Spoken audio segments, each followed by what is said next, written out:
मुझे मेरी बेटी पर बहुत गर्व था। मेरी बेटी का नाम माला था। मेरी बेटी मेरे घर की खुशी थी, लक्ष्मी थी और बहुत ही ज्यादा खूबसूरत भी थी। जब उसने कहा कि वह डॉक्टर बनना चाहती है, तो मैंने उसे नहीं रोका। मैं उसे क्यों रोकती? मैं चाहती थी कि वह डॉक्टर बने, लेकिन हम लोग गरीब थे। फिर भी बड़ी मेहनत करके उसे डॉक्टर बनाया था। अभी उसके हाउस जॉब के दिन थे, यानी कि इसके बाद वह एक पूरी तरह डॉक्टर बन चुकी थी और अपना अलग से क्लिनिक भी बना सकती थी। लेकिन अभी वह नए डॉक्टरों की सूची में थी, इसलिए नए डॉक्टरों को ज्यादा मेहनत का काम दिया जाता है, जैसे कि नाइट ड्यूटी वगैरह। सब जानते हैं कि रात को जागना बड़ा मुश्किल काम है। जब उसने मुझे बताया कि उसकी नाइट ड्यूटी रहेगी, तो मैं बड़ी परेशान हुई। मैंने कहा कि जब तक तू घर नहीं आएगी, बेटी, मैं परेशान रहूंगी। वह मेरी इकलौती बेटी थी। मेरे दो बेटे भी थे, लेकिन जो प्यार मुझे बेटी से था, वह बेटों से नहीं था। उसके पापा भी उसे बहुत प्यार करते थे। घर में उसकी एक बुआ भी रहती थी, वह भी उसे बहुत चाहती थी। उसने कहा कि मैं ड्यूटी बदलवा नहीं सकती, ऊपर से ऑर्डर आया है। आप परेशान मत होना, अस्पताल में मैं अकेली थोड़ी होती हूँ, और भी लोग होते हैं। उसने बड़े प्यार से, बड़े तरीके से मुझे समझाया। मैंने क्या मसला है, लेकिन वह बड़ी जिम्मेदार थी। डॉक्टर के पास कहाँ वक्त होता है कि वह एक गिलास पानी भी पी ले, और नाइट ड्यूटी का डॉक्टर वैसे ही बड़ा बिजी रहता है। लेकिन फिर भी वह रोज मुझे फोन करती थी। पर आज उसका फोन नहीं आया तो मैं बड़ी परेशान हो गई। जब मैंने फोन किया तो बेल तो जा रही थी, लेकिन कोई फोन नहीं उठा रहा था। मैं परेशान हो गई। मेरा दिल कांपने लगा कि न जाने क्या हो गया है। और फिर जिस हालत में मेरी बेटी को घर लाया गया, वह मैं ही जानती हूँ। लेकिन उसके बाद उसका फोन भी दमे नहीं दिया गया। पर उसकी एक दोस्त थी, जिसने हमें बताया कि माला की तरफ से मुझे एक वीडियो मिली है। वह जब हमारे घर आई तो उसके फोन में एक वीडियो थी, जो हमें मिल गई। जब उस वीडियो को चलाया तो पैरों के नीचे से जमीन निकल गई थी, और फिर पूरा देश मेरी बेटी के साथ खड़ा था।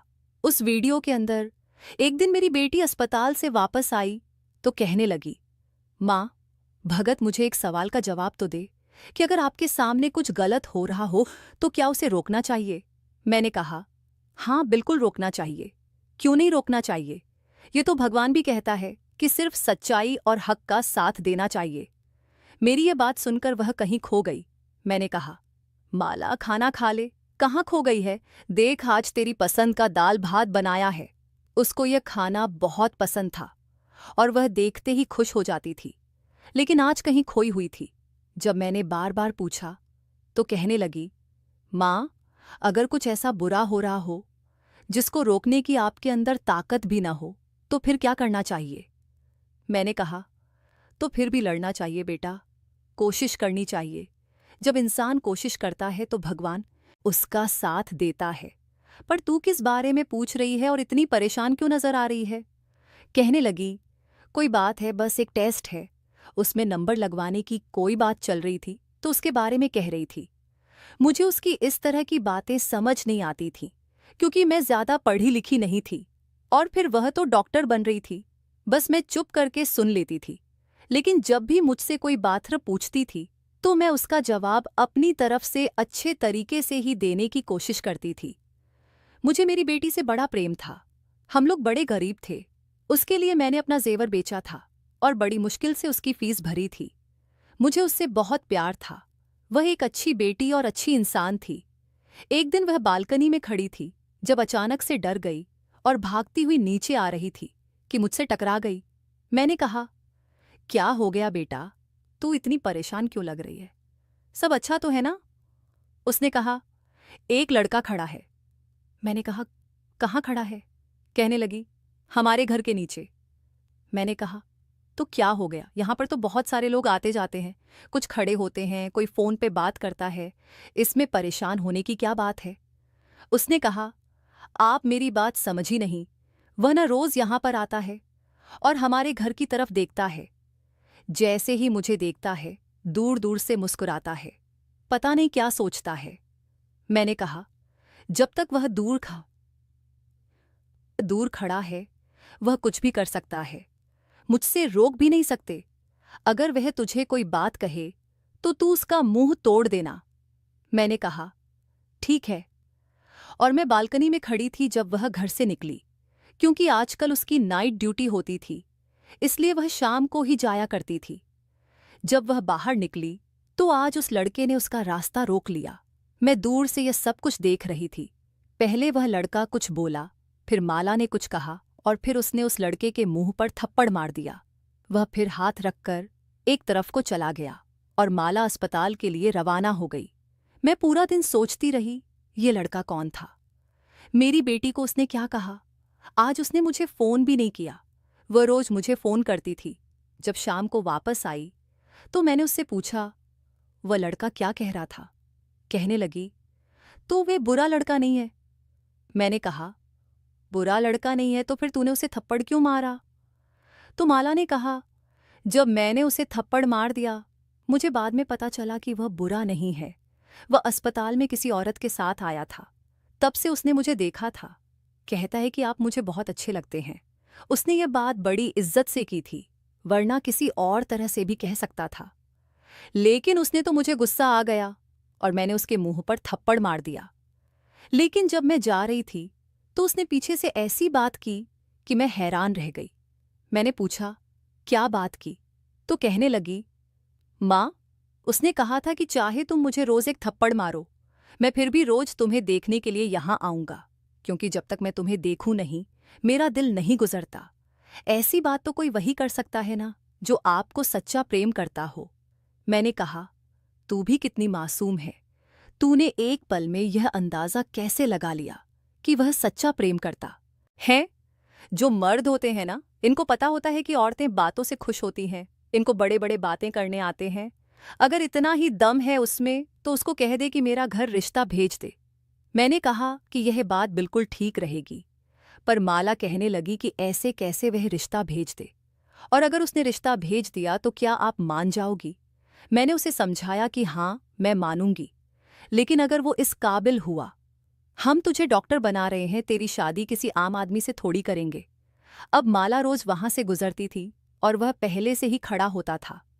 उसे कुछ कहता नहीं था, कुछ बोलता नहीं था, लेकिन वो दोनों एक दूसरे को देखते थे। माला के अंदर मुझे कुछ तब्दीली नजर आने लगी थी। मुझे ऐसा लगता था कि जैसे वह भी उस लड़के को पसंद करने लगी है, क्योंकि जब वह वहां से गुजरती तो उसके चेहरे पर मुस्कान होती थी और आजकल वह काफी तैयार होकर जाती थी। वह जिस अस्पताल में काम करती थी, पहले वहां पर पढ़ाई करती थी, इसलिए कभी तैयार होकर नहीं गई। कहती थी कि स्टूडेंट हूं, स्टूडेंट्स को मेकअप करने की इजाज़त नहीं है। और उसके बाद उसकी आदत बन गई, क्योंकि वहां पर ऐसा कोई था नहीं जो उसको जानता नहीं था, तो वह उसके सामने अच्छी दिखना चाहती थी। लेकिन जिसके सामने अच्छी लगना चाहती थी वह घर के सामने ही खड़ा होता था, इसलिए घर से तैयार होकर जाती थी। उस लड़के के बारे में मैंने थोड़ा सा पता करवाया था, क्योंकि वह हमारे घर के सामने खड़ा होता था, तो इतना तो पता होना चाहिए। मैंने अपने छोटे बेटे से पता करवाया था। उसने कहा था कि इसका नाम राम है और ये सामने वाले घर में रहता है। सामने वाले लोग तो बहुत अच्छे थे, पूरे मोहल्ले दाले उनको जानते थे और कहते थे कि अच्छे लोग हैं। और मैंने कहीं यह भी सुना था कि उनका एक ही बेटा है और उसकी माँ को अपने बेटे पर बड़ा गर्व है। लेकिन यह बेटा यहाँ क्या करता रहता था? मेरे छोटे बेटे ने शायद गलती की हो, किसी और के बारे में पता करके आ गया हो। एक दिन बहुत बारिश हो रही थी। माला अपने कमरे की बालकनी में खड़ी थी और सामने ही वह लड़का खड़ा था और बारिश में भी गीला हो रहा था। मैं उसके लिए चाय लेकर आई तो मैंने भी यह सब देख लिया। मुझे कहने लगी कि देखो ना, सर्दियों की पहली बारिश है और यह कैसी हरकतें कर रहा है। मैं भी हैरान हुई, लेकिन मैंने अपनी बेटी को कहा कि तू क्यों इतना सोच रही हो? यह तो उसकी अपनी मर्जी है। तुम अपने कमरे में आकर बैठ जा, बाहर मत खड़ी हो, नहीं तो सर्दी लग जाएगी। मेरे सामने तो बढ़त कमरे में आ गई, लेकिन मुझे थोड़ी देर बाद महसूस हो गया कि वह फिर से जाकर बालकनी में खड़ी हो गई थी। उसी से प्रेम करना कोई बुरी बात नहीं है, लेकिन कभी कभी आप सही फैसला नहीं कर पाते और आपके जीवन में गलत आदमी आ जाता है और फिर आपकी सारी जिंदगी खराब हो सकती है। इसलिए सोच समझकर फैसला करना चाहिए। हमारे परिवार और जानने वाले मेरे ऐसे लोग थे जो माला से शादी करना चाहते थे। कुछ लोग ऐसे थे जो पहले हमारे घर आना भी पसंद नहीं करते थे, लेकिन अब जब से उनको पता चला था कि माला डॉक्टर बन गई है, तो वे करीब आने की कोशिश कर रहे थे। हमारे छोटे से शहर से डॉक्टर बनना आसान बात नहीं थी। हमारे पास तो वैसे भी इतने पैसे नहीं थे, इसलिए थोड़ा फायदा भी हुआ था क्योंकि माला को स्कॉलरशिप मिली थी, वरना सारी फीस अपने पास से देना हमारे बस की बात नहीं थी। फिर अभी भी हमारे ऊपर बहुत कर्ज था, क्योंकि फीस तो हम दे देते थे, लेकिन फिर घर को चलाना मुश्किल हो जाता था और उसके लिए कर्ज लेने पड़ते थे। ऐसे में माला हम सबके लिए हमारा भविष्य थी, क्योंकि वह डॉक्टर बनकर हम सबकी किस्मत बदलने वाली थी। उसके भाई छोटे थे, बड़े नहीं थे। उसमें ही अपने भाइयों के लिए कुछ करना था, भाई उसके लिए कुछ नहीं कर सकते थे। इसीलिए मैं अपनी बेटी को बहुत संभाल कर रखना चाहती थी, और यह भी चाहती थी कि उसका जीवन साथी अच्छा इंसान बने, जो उसको हमसे दूर नहीं बल्कि माला से बहुत ज्यादा प्रेम करे। माला बहुत अच्छी इंसान थी, वह किसी का भी दिल जीत सकती थी, लेकिन सामने वाला भी तो इस काबिल होना चाहिए। एक दिन वह मुझे कहने लगी कि माँ, मुझे आपसे बड़ी ज़रूरी बात करनी है, जो मेरे बारे में है, मेरे भविष्य के बारे में है, मेरे जीवन साथी के बारे में है। मैंने कहा कि हाँ, बोल, तुझे क्या बात करनी है। और मुझे समझ आ रहा था कि क्या कहने वाली थी। लगता है राम ने उसके दिल में जगह बना ली थी और मुझे ये कहने वाली थी कि राम के घर वाले रिश्ता लेकर आएंगे तो आप बात कर लेना। लेकिन बताने से पहले उसने मुझे कहा कि माँ, मेरे दिल में हमेशा जो जगह आपकी और पापा की और मेरे भाइयों की है, वह किसी की भी नहीं है। और मैंने जो बात करनी है वह यह है। वह बोलने लगी कि उसको अस्पताल से कॉल आ गई। जैसे ही उसको अस्पताल से कॉल आती थी, वह सब कुछ छोड़कर पहले कॉल सुनती थी। कहती थी कि हो सकता है कोई इंसान तकलीफ में हो, इसलिए मुझे बुला रहे हो, मुझे देरी नहीं करनी चाहिए। वही बात ठीक है, अस्पताल से कॉल थी। वैसे तो उसकी नाइट ड्यूटी थी, लेकिन वह डे ड्यूटी के लिए भी बुला रहे थे। शायद कोई डॉक्टर छुट्टी पर चली गई थी। मैंने कहा कि तू डे ड्यूटी भी करेगी और नाइट ड्यूटी भी करेगी, थक नहीं जाएगी? तो कहने लगी कि एक ही दिन की तो बात है, नहीं थकूंगी, वापस आकर सो जाऊंगी। आप मेरी पसंद का खाना बनाकर रखना, मैं कल सुबह पहले टाइम वापस आ जाऊंगी। मैंने उसे कहा कि ठीक है, अपना मोबाइल वगैरह साथ ले ले और फ़ोन को चार्ज कर लेना और अच्छे से खाना भी खा लेना। तेरे अस्पताल में खाना तो मिलता ही है ना? तो कहने लगी कि हाँ, मिलता है।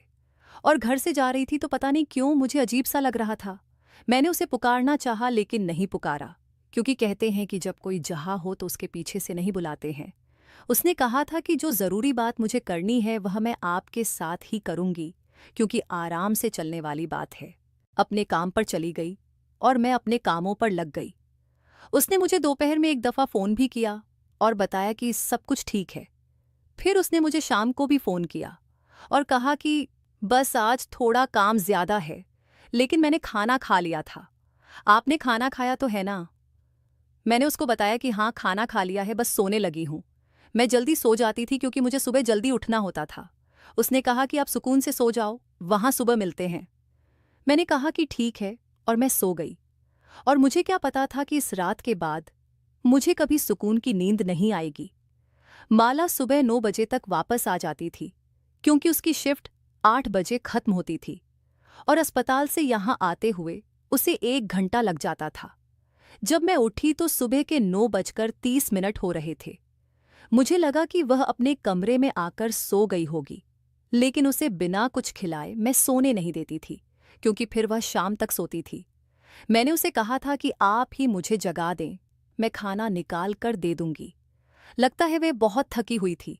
मैंने प्लेट में खाना निकाला, उसको गर्म किया और अपनी बेटी माला के कमरे की तरफ चल पड़ी। लेकिन जब अंदर गई और लाइट ऑन की तो हैरान रह गई, वो तो यहाँ पर थी नहीं, और कमरा तो बिल्कुल साफ सुथरा पड़ा था। मैं समझ गई कि लगता है उसे आने में देरी हो गई। मैं बाहर गई तो आज वह लड़का भी नहीं खड़ा था। मैं हैरान हुई, क्या आज वह पीछे क्यों नहीं है? इस समय खड़ा होता है, क्योंकि उसको भी पता होता है कि माला वापस आती होगी। आज क्यों नहीं खड़ा? कहीं बीमार तो नहीं होगा? मैं तो माँ हूं ना, माँ के दिमाग में तो ऐसी ही बातें आती हैं कि माला मर तो नहीं गई, कुछ और तो नहीं गया है। मुझे पूरा यकीन था कि माला उसी के बारे में बात करने वाली थी, और मैं अभी से ही सोच रही थी कि वह लोग रिश्ता लेकर आ गए तो क्या मुझे रिश्ता कर देना चाहिए या नहीं।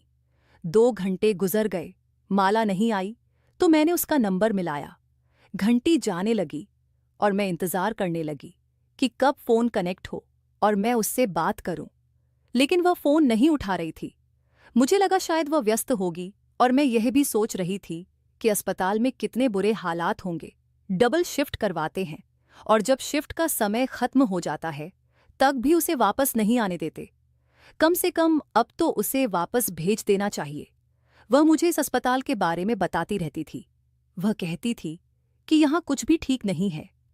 हर कोई अपना काम बेईमानी से करता है। कोई भी काम अच्छे तरीके से नहीं करता, चाहे वह सफाई वाला हो या कोई डॉक्टर। सबको पैसों की पड़ी है और कोई न कोई अपने काम में ढील कर ही देता है। मैं उसे कहती थी कि तुम अपना काम अच्छे से किया करो, बाकी सबको भगवान को अपना मुंह दिखाना है और तुम्हें अपना। पर वह कहती थी, हाँ, लेकिन उनकी वजह से मेरे काम पर ही असर पड़ता है। मैंने फिर से फ़ोन किया। घंटी जा रही थी लेकिन वह फ़ोन नहीं उठा रही थी, और आज तक ऐसा नहीं हुआ था। अब मैंने उसकी दोस्त का नंबर मिलाया, वह भी फ़ोन नहीं उठा रही थी। मैं हैरान थी, अब इसके अलावा मेरे पास और कोई नंबर नहीं था। मैं किसको फ़ोन करती? फिर उसकी दोस्त ने फ़ोन उठा लिया। मैंने कहा, बेटा माला कहाँ है? वह फ़ोन नहीं उठा रही है। तो उसने कहा कि हम भी उसे ही तलाश कर रहे हैं। यह बात सुनकर मैं हैरान रह गई। क्या मतलब तलाश कर रहे हो? क्यों, क्या वह कहीं गायब हो गई है? मुझे लगा कि यह लड़की मजाक कर रही है, लेकिन उसे ऐसा मजाक नहीं करना चाहिए था। उसने कहा, मैं आपको थोड़ी देर बाद फ़ोन करती हूँ। असल में माला कहीं मिल नहीं रही है। मुझे लगा कि अस्पताल बहुत बड़ा है, शायद वह कहीं व्यस्त होगी। मिल जाएगी, आप परेशान नहीं हो। मैंने कहा, अच्छा, अस्पताल तो बहुत बड़ा था। एक दिन में आप पूरा अस्पताल देख भी नहीं सकते थे, क्योंकि साथ ही कॉलेज भी था। मैंने उसे कहा, मैं थोड़ी देर बाद फ़ोन करती हूँ। वह बोली, ठीक है आंटी। मुझे उसकी आवाज़ में परेशानी महसूस हुई। पता नहीं बात क्या थी। मैंने थोड़ी देर के बाद फिर फ़ोन किया और कहा, माला से बात करवा दो। तो उसने कहा, आंटी बात ऐसी है कि वह मुझे अभी तक मिली नहीं है। और अभी वह यह बात कह ही रही थी कि अचानक से उसके मुंह से चीख निकल गई। हाय, क्या हो गया? उसने मुझे कहा, आप जल्दी यहाँ आ जाए। ये सुनकर मैं हैरान रह गई। मैंने कहा, पर हुआ क्या है? मुझे बताओ तो सही। सब ठीक तो है? मेरा तो दिल बैठा जा रहा है। उसने कहा, माला मिल गई है। मैंने कहा, अच्छा, मिल गई है? कैसी है वह? जरा मेरी बात करवा दो। तो कहने लगी, बात नहीं करवा सकती, बस आप अस्पताल पहुंचिए। जब मैंने पूछा, क्योंकि मुझे ठीक से समझ नहीं आया था, तो वह रोते हुए कहने लगी, अब बस आप आ जाइए आंटी। मैं अभी सोच रही थी कि अगर यह लड़की मजाक कर रही है तो मैं उसे कभी माफ नहीं करूंगी। मेरे दोनों बेटे घर पर नहीं थे। मैं घर से निकली, सामने राम भी नहीं खड़ा था। मैं तुरंत अस्पताल के लिए निकल पड़ी। रास्ते में भी अपनी बेटी को फ़ोन कर रही थी। अगर वह मिल गई थी तो मेरा फ़ोन क्यों नहीं उठा रही थी? क्योंकि बेल तो जा रही थी। ऐसा तो नहीं था कि उसका फ़ोन बंद हो गया था। फिर फ़ोन क्यों नहीं उठा रही थी? मैं अस्पताल पहुंची तो वहां पर अजीब सा माहौल लग रहा था। अस्पताल में भीड़ तो होती ही है। बाहर कोई एम्बुलेंस खड़ी होगी, कोई रो रहा होगा, कोई चिल्ला रहा होगा, कोई बात कर रहा होगा। ये सब कुछ तो सामान्य था, लेकिन मुझे देखकर लोग अजीब नज़रों से देख रहे थे, इधर उधर देख रहे थे, जैसे मेरे से कोई बात छुपाई जा रही है, जैसे कोई ऐसी बात है जो इन्हें सबको पता है लेकिन मुझे नहीं पता है। मैं परेशान तो थी, पर मैं कभी कभी यहाँ आती थी। उसने मुझे तकरीबन अपनी सारी दोस्तों से और टीचर से और सीनियर डॉक्टर से भी मिलवाया था। मैं रिसेप्शन पर गई और मैंने कहा, तुम्हारा इस टाइम कहाँ होगी डॉक्टर माला? तो उसने कहा, आप दूसरी मंजिल पर चली जाएं, आपको पता चल जाएगा। ये बात भी अजीब सी थी। दूसरी मंजिल पर चली गई तो सामने ही उसकी दोस्त खड़ी थी और बहुत सारे लोग खड़े थे। अजीब सा शो डाला हुआ था, पांव रखने की जगह नहीं थी। ऐसे लग रहा था कि मुफ्त में अपनी चीज बांट रही है या फिर कोई बहुत बड़ी बात हुई है जो ये सब लोग यहाँ पर जमा हुए थे।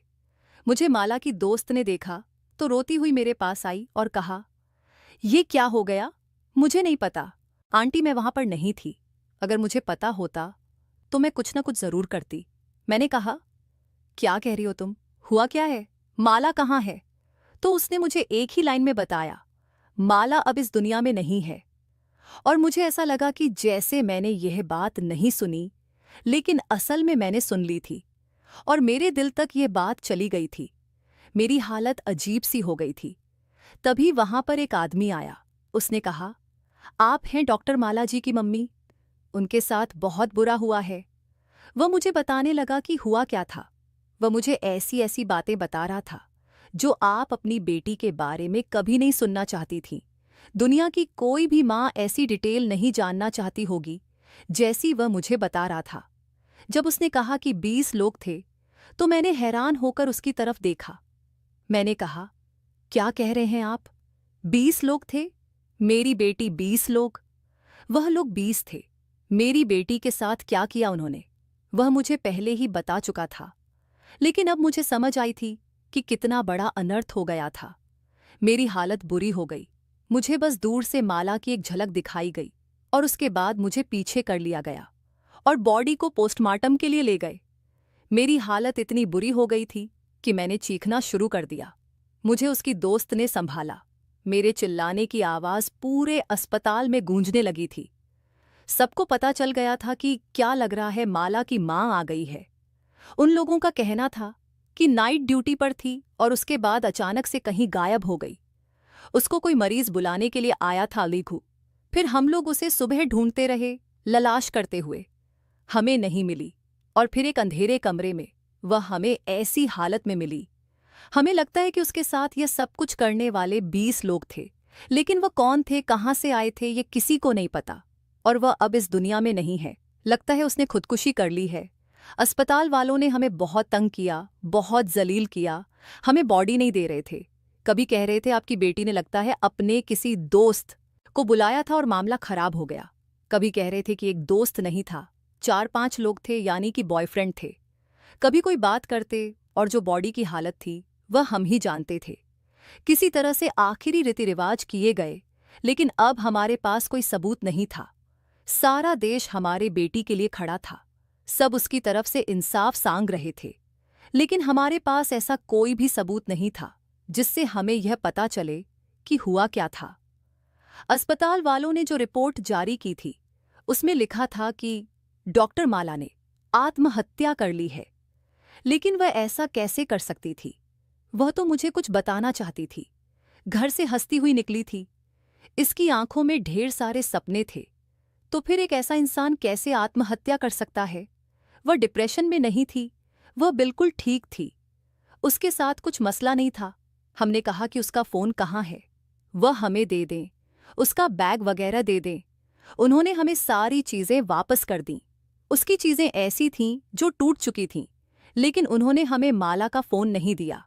हम हैरान हुए कि फ़ोन क्यों नहीं दिया, तो कहने लगे ये सबूत के तौर पर हमारे पास रहेगा।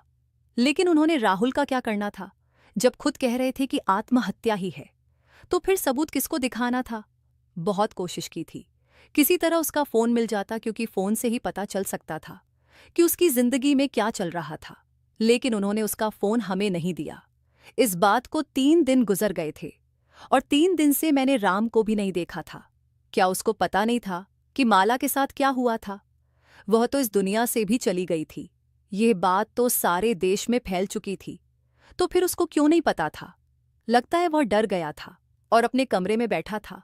बाहर नहीं निकलना चाहता था कि उसे भी पूछताछ न हो जाए, क्योंकि पता नहीं कितनी दफ़ा यहाँ पुलिस आई थी।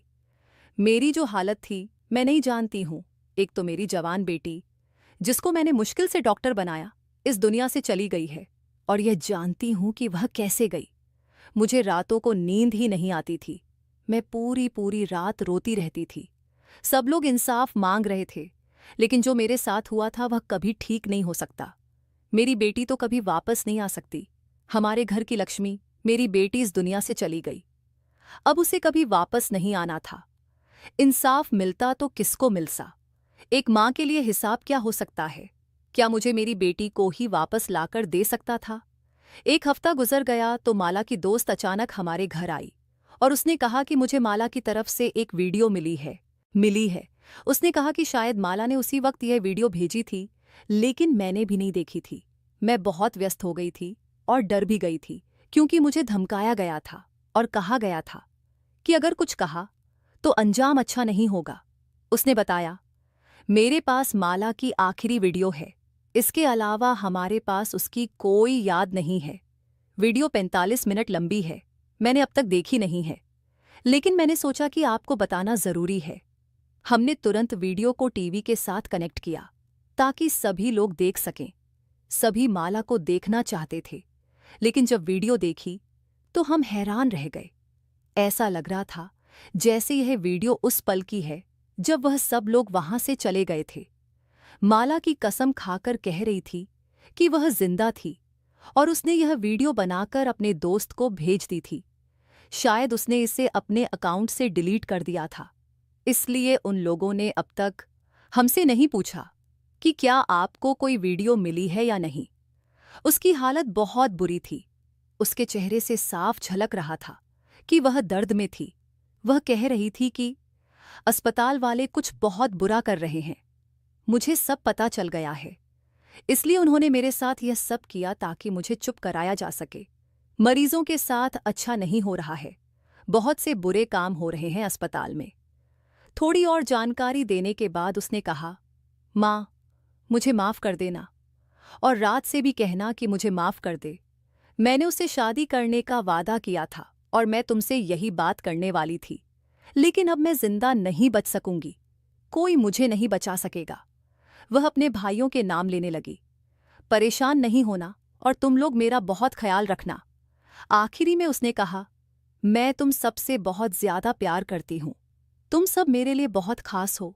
जहां भी रहूंगी तुम सबको याद करती रहूंगी, मेरे लिए उदास मत होना। यह वीडियो देखकर मेरा दिल बहुत दुखी हुआ। माला की दोस्त कह रही थी, इस वीडियो का कुछ न कुछ करके हम इंसाफ दिला सकते हैं। मैं फिर से इतने बड़े दुहक में चली गई थी। एक हफ्ते बाद हमें पता चला कि राम ने आत्महत्या कर ली थी।